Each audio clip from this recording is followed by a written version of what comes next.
ಒಬ್ಬ Kannada medium student government ಸ್ಕೂಲಿಂದ ಬಂದು ಎಷ್ಟು ಫ್ಲೂಯೆಂಟಾಗಿ ಇಂಗ್ಲೀಷ್ ಓದ್ತಾನೆ ಅಂತ ತೋರಿಸ್ತೀನಿ.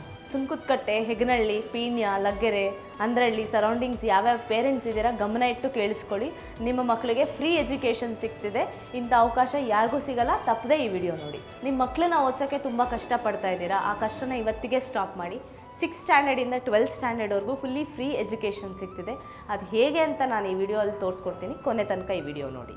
ನನ್ನ ಮಗ ತುಂಬ ಇಂಪ್ರೂವ್ ಆಗಿದ್ದಾನೆ. JHS ಅಲ್ಲಿ ಸ್ಕಿಲ್ಲು ತುಂಬ ಕಲ್ತಿದ್ದಾನೆ ಮತ್ತು ಮ್ಯಾಥ್ಸ್ ಸಮ್ನ ಈಸಿಯಾಗಿ ಮಾಡ್ತಾನೆ.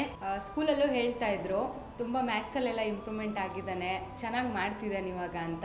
ಸ್ಕೂಲಲ್ಲಿ ಫ್ರೆಂಡ್ಸ್ ಎಲ್ಲ ಮ್ಯಾಥ್ಸು ನನಗೆ ಲೆಕ್ಕ ಬರಲ್ಲ, ನನಗೆ ಹೇಳ್ಕೊಡು ಅಂತ ಕೇಳೋ ಲೆವೆಲ್ಗೆ ಅಷ್ಟು ಚೆನ್ನಾಗಿ ಇಂಪ್ರೂವ್ ಆಗಿದ್ದಾನೆ. ನಮಸ್ಕಾರ ಎಲ್ಲರಿಗೂ. ನನ್ನ ಹೆಸರು ಜ್ಯೋತಿ ಅಂತ. ನಮ್ಮದು JHS ನವೋದಯ ಕೋಚಿಂಗ್ ಸೆಂಟರ್ ಅಂತ. ಸೊ ನಾವು ಹಲವಾರು ವರ್ಷಗಳಿಂದ ನವೋದಯ ಆ್ಯಂಡ್ ಮುರಾರ್ಜಿ ಎರಡೂ ಎಂಟ್ರೆನ್ಸ್ ಎಕ್ಸಾಮ್ಗಳಿಗೆ ಕೋಚಿಂಗ್ ಕೊಡ್ತಾ ಬರ್ತಾ ಇದ್ದೀವಿ. ಈಗಾಗಲೇ ನಮ್ಮ ಇನ್ಸ್ಟಿಟ್ಯೂಷನಿಂದ ಹಲವಾರು ವಿದ್ಯಾರ್ಥಿಗಳು ಈ ಎಂಟ್ರೆನ್ಸ್ ಎಕ್ಸಾಮ್ಗಳಲ್ಲಿ ಪಾಸಾಗಿ ಸೆಲೆಕ್ಷನ್ ಕೂಡ ಆಗಿರ್ತಾರೆ. ಸೊ ಇದರ ಬಗ್ಗೆ ಹೆಚ್ಚಿನ ಮಾಹಿತಿ ತಿಳಿಸ್ಕೊಡ್ತೀನಿ, ಬನ್ನಿ. ಸರ್, ಆ್ಯಕ್ಚುಲಿ ಹೇಳಬೇಕು ಅಂದರೆ ಮುರಾರ್ಜಿ ಮತ್ತು ನವೋದಯ ಎರಡು ರೆಸಿಡೆನ್ಷಿಯಲ್. ಇಟ್ಸ್ ಟೋಟಲಿ ರೆಸಿಡೆನ್ಷಿಯಲ್ ಅಂದರೆ ಹಾಸ್ಟೆಲ್ ಥರ. ಊಟ, ತಿಂಡಿ, ಬಟ್ಟೆ, ಆಮೇಲೆ ಓದೋದು ಎವ್ರಿಥಿಂಗ್ ಅವರೇ ನೋಡ್ಕೊಳ್ತಾರೆ. ಆ ಥರ ನಿಮಗೆ ಫೆಸಿಲಿಟಿ ಸಿಗಬೇಕು ಅಂತ ಅಂದರೆ from 6th standard to 12th standard fully education free ಇರುತ್ತೆ. ಅದು ಯಾವಾಗ 5th ಓದಬೇಕಾದ್ರೆ ನೀವು ಒಂದು ಎಂಟ್ರೆನ್ಸ್ ಎಕ್ಸಾಮ್ ಬರೀತೀರಾ. ಆ ಎಂಟ್ರೆನ್ಸ್ ಎಕ್ಸಾಮ್ನ ಕ್ಲಿಯರ್ ಮಾಡಿದಾಗ ನಿಮ್ಗೆ ಈ ಎಲ್ಲ ಫೆಸಿಲಿಟೀಸ್ ಸಿಗುತ್ತೆ. ಮೇಡಮ್, ಈಗ ಈ ಒಂದು ಎಂಟ್ರೆನ್ಸ್ ಎಕ್ಸಾಮ್ಸನ್ನು ಬರೆಯೋದಕ್ಕೆ ಮಕ್ಕಳಲ್ಲಿ ಏನೆಲ್ಲ ಅರ್ಹತೆ ಅನ್ನೋದು ಇರಬೇಕಾಗುತ್ತೆ ಮೇಡಮ್? ಅರ್ಹತೆ ಅಂದರೆ ಅವ್ರು ಆ್ಯಕ್ಚುಲಿ 5th ಸ್ಟ್ಯಾಂಡರ್ಡಲ್ಲಿ ಓದ್ತಾ ಇರಬೇಕು ಸರ್. 5th ಇಂದ 6th ಎಂಟ್ರೆನ್ಸ್ ಬರೀಬೋದು. ಫಾರ್ ಎಕ್ಸಾಂಪಲ್ ಒಂದೊಂದು ಸರಿ ಮಿಸ್ ಆಗುತ್ತೆ, 5th ಬರೆಯೋಕ್ಕಾಗಲ್ಲ. Because it's not so easy to get selected over there. ತುಂಬ ಕಷ್ಟ ಇದೆ. ಸೊ ಅಲ್ಲೇನಾದರೂ ಮಿಸ್ ಆಯಿತು ಅಂದರೆ ಇನ್ನೂ ಒಂದು ಸ್ಟೇಜ್ ಇರುತ್ತೆ, that is from 8th to 9th. 8th standard ರನ್ನಿಂಗಲ್ಲಿದ್ದಾಗ 9th ಎಂಟ್ರೆನ್ಸ್ ಬರೀಬೋದು. ಸ್ಟೇಟ್ ಸಿಲೆಬಸ್ಸಲ್ಲಿ ನಮ್ಮ ಮಗು ಓದಿದೆ, CBSEಗೆ ಹಾಕಬೇಕು ಅಂತ ಎಷ್ಟೋ ಜನ ಪೇರೆಂಟ್ಸ್ ಆಸೆ ಇಟ್ಟಿರ್ತಾರೆ. ಬಟ್ ಲ್ಯಾಕ್ಸ್ ಟುಗೆದರ್ ಖರ್ಚು ಮಾಡಬೇಕಾಗುತ್ತೆ, ಅದು ಅವ್ರ ಕೈಲಿ ಆಗಲ್ಲ. ಅಂಥ ಮಕ್ಕಳು ಬಂದು ಇಲ್ಲಿ ಟ್ರೈ ಮಾಡ್ಬೋದು. ಈ ವರ್ಷ ನಾವು ಜಾನ್ಗೆ ಶುರು ಮಾಡ್ತಾ ಇದ್ದೀವಿ. Training in the sense starting 6 to 7 months ಅಷ್ಟೇ ಸರ್ ನಾವು ಪಾಠ ಮಾಡೋದು. ಯಾಕಂದರೆ ಎಲ್ಲ ಅರ್ಥ ಆಗಬೇಕು, ಟಾಪಿಕ್ಸ್ ಗೊತ್ತಾಗಿರಬೇಕು ಮಕ್ಕಳಿಗೆ. ಫಾರ್ ಎಕ್ಸಾಂಪಲ್ ಮ್ಯಾಥ್ಸಲ್ಲೇ ಆದ್ರೂ ಆ ಟಾಪಿಕ್ಸ್ ಏನು ಅನ್ನೋದಾದರೂ ಅರ್ಥ ಆಗಬೇಕು. ಸೊ ಒಂದು 7 ಮಂತ್ಸು ನಾವು ಪಾಠಗಳನ್ನೆಲ್ಲ ಕ್ಲಿಯರ್ ಮಾಡ್ತೀವಿ. ಅದಾದಮೇಲೆ 8th ಮಂತಿಂದ ನಾವು ಏನೇ ಇದ್ರೂ ಫುಲ್ಲಿ ಪ್ರಾಕ್ಟೀಸ್ ಶುರುವಾಗುತ್ತೆ.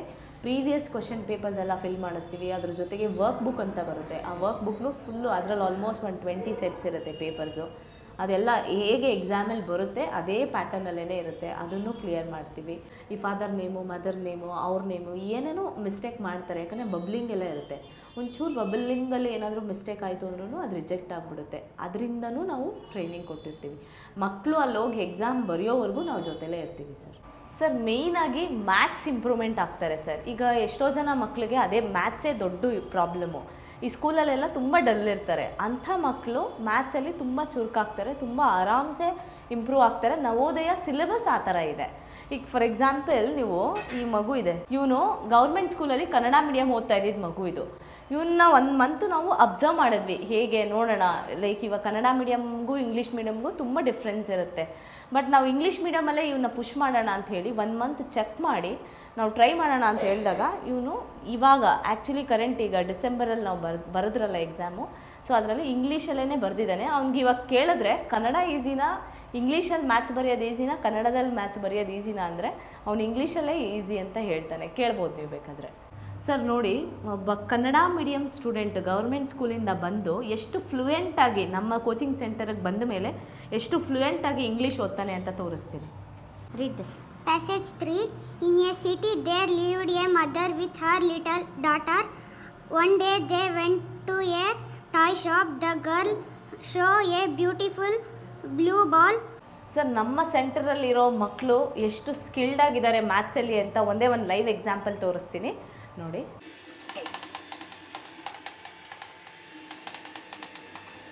ಈ ಸಮ್ ಆ್ಯಕ್ಚುಲಿ ಮಲ್ಟಿಪ್ಲಿಕೇಶನ್ ಸಮ್ ಅಂತಲೇ ತಿಳ್ಕೊಬೋದು ಸರ್. ಇದು ತುಂಬ ದೊಡ್ಡದೇ. ಒಬ್ಬೊಬ್ರು ಏನು ಥಿಂಕ್ ಮಾಡ್ತಾರೆ, ನಾವು ತುಂಬ ದೊಡ್ಡದಿದೆ ಮಾಡಬೇಕು, ತುಂಬ ಕ್ಯಾಲ್ಕುಲೇಷನ್ಸ್ ಎಲ್ಲ ಮಾಡಬೇಕು ಅಂತ ತಿಳ್ಕೊಳ್ತಾರೆ. ನಮ್ಮ ಮಕ್ಕಳು ಚಿಟಿಕೆ ಹೊಡೆಯೋದ್ರಲ್ಲಿ ಮಾಡ್ತಾರೆ ನೋಡಿ. Who knows this answer? Dikshit, come go. What is the answer for this? Ma'am, this answer is 0. Very good. Why it is 0?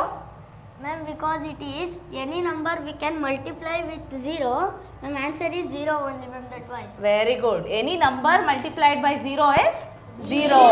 Very good. Actually fifth running ಅಂತ ನಾನು ಹೇಳಿದೆ ಸರ್ ಮೊದಲೇ. ಬಟ್ ಇಲ್ಲೇನಂದರೆ ಜಾನಲ್ಲಿ ನಾವು ಅಡ್ಮಿಷನ್ ಮಾಡ್ಕೊಳ್ತಾ ಇರೋದನ್ನ Jan to December 1 year coaching ಆಗಲೇಬೇಕು. ಈಗ 6-7 ಮಂತ್ಸ್ಗೆಲ್ಲ coaching ಅಷ್ಟು ಈಸಿಯಾಗಿ ಆಗಲ್ಲ, ಅರ್ಥ ಆಗಲ್ಲ ಮಕ್ಕಳಿಗೆ. ಸೊ 4th ಇವಾಗ ಓದ್ತಾ ಇರ್ತಾರೆ, ಮಾರ್ಚ್ಗೆ 5th ಬರ್ತಾರೆ. ಅಂಥ ಮಕ್ಕಳು ಪರ್ಟಿಕ್ಯುಲರ್ 4th ಸ್ಟ್ಯಾಂಡರ್ಡ್ ಓದ್ತಾ ಇರ್ತಾರಲ್ವ, ಅಂಥ ಮಕ್ಕಳು ಇವಾಗ ಬಂದು ಜಾಯಿನ್ ಮಾಡಬೇಕು. ಅದೇ next stage 8th 9th entrance ಬರೆಯೋರು 7th ಇರ್ತಾರೆ. 7th ಮಾರ್ಚಲ್ಲಿ 8th ಹೋಗ್ತಾರಲ್ವ, ಅಂಥ ಮಕ್ಕಳು ಇಲ್ಲಿಗೆ ಬರಬೇಕು ಸರ್. ಬಟ್ ಸಮ್ ಪೇರೆಂಟ್ಸ್ ಏನು ಮಾಡ್ತಾರೆ ಅಂತಂದರೆ 4th ಕಂಪ್ಲೀಟ್ ಆಗಿಬಿಡ್ಲಿ, ಮಾರ್ಚ್ಗೆಗೂ 4th ಕಂಪ್ಲೀಟ್ ಆಗೋಗುತ್ತೆ, ಅವಾಗ 5th ಹೋದಾಗ ನಾವು ಸೇರಿಸೋಣ ಅಂತ ಕಾಯ್ತಿರ್ತಾರೆ. ಅದು ಆಗಲ್ಲ, ಯಾಕಂದರೆ ನಾವು ತೊಗೊಳ್ಳೋದೇ 50 ಸೀಟ್ಸ್, ಫಸ್ಟ್ 50 ಸೀಟ್ಸ್ ಮಾತ್ರ ನಾವು ತೊಗೊಳ್ಳೋದು. ಸ್ಕ್ರೀನ್ ಮೇಲೆ ಬರ್ತಾ ಇರೋ ನಂಬರ್ಗೆ ಕಾಲ್ ಮಾಡಿ ನನ್ನ ಕಾಂಟ್ಯಾಕ್ಟ್ ಮಾಡ್ಬೋದು ಸರ್. ಆ್ಯಂಡ್ ನೀವು ಡೈರೆಕ್ಟಾಗೇ ನಾವು ವಿಸಿಟ್ ಮಾಡಬೇಕು ಅಂತ ಅಂದರೆ ಬೆಂಗಳೂರಿನಲ್ಲಿರೋ ಹೆಗ್ನಳ್ಳಿ ಕ್ರಾಸಲ್ಲಿ ಮೋಹನ್ ಥಿಯೇಟರ್ ಇದೆ. ಆ ಮೋಹನ್ ಥಿಯೇಟ್ರ್ ಪಕ್ಕನೇ ನಮ್ಮದು ಸೆಂಟರ್ ಲೊಕೇಟ್ ಆಗಿದೆ. ಅಲ್ಲಿ ಬಂದು ನಾನು ಡೈರೆಕ್ಟ್ಲಿ ವಿಸಿಟ್ ಮಾಡ್ಬೋದು. ಸರ್, ನನ್ನ ಹೆಸರು ಅನಿತಾ. ನಾನು ಹೆಗ್ನಳ್ಳಿ ಕ್ರಾಸ್ ಕಡೆಯಿಂದ ಬರ್ತಾ ಇದ್ದೀನಿ. ನನ್ನ ಮಗ ವಿಶ್ರುತ್ ಅಂತ. ನಾನು JHSಗೆ 1 ವರ್ಷದಿಂದ ಕೋಚಿಂಗ್ ಸೆಂಟ್ರಿಗೆ ಹಾಕಿದ್ದೀನಿ ಸರ್.